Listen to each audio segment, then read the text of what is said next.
Alright, hey guys, so I'm back with another quarantine and chill video, and this time my chill is in a bottle because I'm ghetto like that. For this video, I wanted to tap into something that I don't really discuss with you guys, and I don't think it's fair. Personally, I talk to you guys all the time about expressing yourself and sharing your story and encouraging people and motivating people, but I can't give you guys that advice if I'm not real with myself. And so one thing that I don't really talk about with you guys, if you're smart, you probably have figured it out, but a lot of you probably don't know because you would never be able to tell. So one of the reasons why I talk so much about mental health and the different struggles with mental health is because me personally, I suffer from mental health issues, and I'm not 100% what they are. I know I'm an Aquarius, and I've read up on Aquarius and like how emotional we are, but how friendly we are and how nice we are. But I've also looked up like bipolarness and depression and all of these other things, and I know I've definitely suffered with depression. I know I suffer from anxiety. I personally don't like going to the mall if I don't have to, which I really normally don't have to, but I don't like being around large crowds. Even in high school, I went to middle school with a lot of people that were popular in my high school, and in middle school we were great friends. We were really good. But once I got to high school, I chose not to hang with those people that I went to middle school with because I didn't want to be, because they hung out in the large crowd in the middle of the quad and stuff. And I just was like, I want to be over here. So yeah, I don't like going to the mall. I don't like possibly running into a lot of people I know in the streets when I'm by myself. And it's not like a scary thing. I'm not scared of anyone. It's just, I don't know, it's a protection thing. I don't like going in large crowds by myself. And I know that a lot of that stems from me being kidnapped and molested when I was a child. Last week, I was going through something very personal, and I'm not going to get into what it was because I've already accepted it, manifested it, prayed about it, and have released it. But last week I was really going through something, and one thing about me is I'm a really nice person. If you know me, you know that I would give you my last, and I wouldn't even tell you that it's my last. But being that I'm that type of person and I'm so genuine and I'm so sweet, when people that I do these things for hurt me, regardless if it's intentionally or unintentionally, I shut down.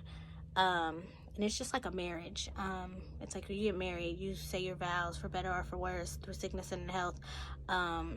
And you think that you know this person, you trusted this person enough to marry them, and then they do something like go out and cheat on you, and you feel like you did something. You're like, well, what did I do, or what made me so wrong that they felt like they had to do this? That's how I am with my friends. It's like, if I'm this genuine to you and I'm this sweet and I'm this nice to you, what did I do to deserve not being treated as fair in this friendship? So that type of thing will make me, really shut down for a second. And I'm not one of those type of people who will really express it or share it. And like I said, that's why a lot of you guys probably don't even know that I suffer with these types of things, because I won't say it. I'll drop hints and clues, and people who really know me, they'll catch on and they'll hit me up. But if I ever do post like I'm going through something, and people who I do consider my friends don't, just even say, am I okay, regardless if I respond or not, knowing that you took time out of your day to care means the world to me, because I'm not about fake friendships. I'm not about, oh, you knew. And this is one of the reasons why I talk about mental health so much, and I talk about how sometimes we can drop the hints and you will look at it. You'll see like, she just said she's not okay.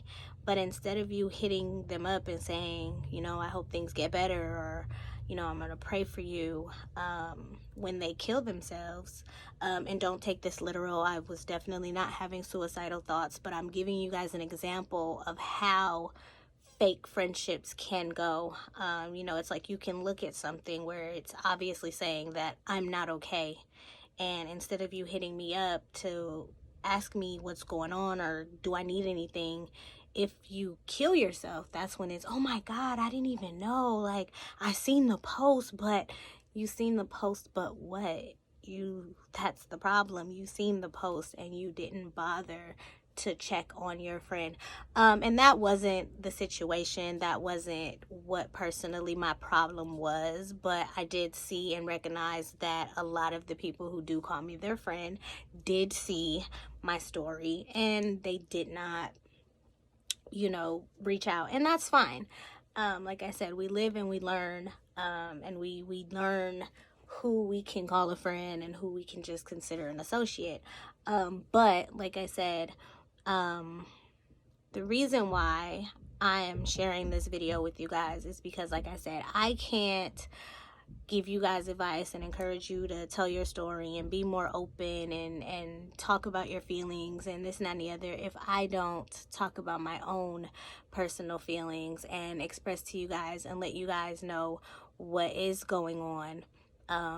Because you guys are watching it and you guys are like following me, but it's like, you know, like I don't want to be a hypocrite. I don't want to give you guys encouragement and motivation and I'm like hiding behind my own shell.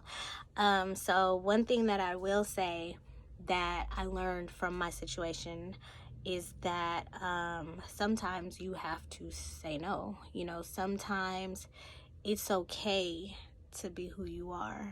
It's okay to be nice. It's okay to be the good friend. It's okay to have a good heart. But at some point, you have to know when enough is enough. And sometimes you have to know when you are being used versus when someone's genuinely wanting the best interest for you. I definitely would say never stop being who you are. I know me personally, I'm never going to stop being who I am. I'm just going to set boundaries to the things that I allow and the things that I accept, and certain favors or questions you just should never ask a person. And that's all I got for you guys. I didn't even drink my wine, but thanks for watching, guys.